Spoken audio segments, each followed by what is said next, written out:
Bi to isto jedno od čestih pitanja.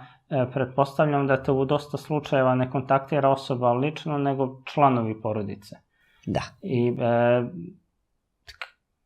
kolika je razlika, recimo, ako ta osoba zna da se nešto radi u njeno ime, a kolika ako ne? Koliko ima razlike u procesu rada i ima li uticaje?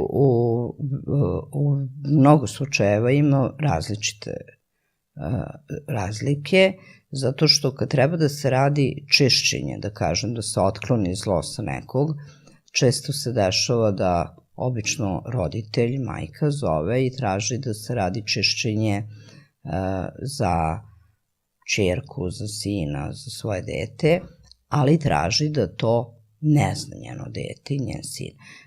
To je u mnogo slučajeva teško ili čak nemoguće, jer kaže, mogu ja to da radim za njega, pošto ja tražim pridržavanje terapije koja znači oduzima samo par minuta ujutru, par minuta uveče, nije ništa teško, ali prosto mora da nosi Amajliju zapis, a ostalo ja radim.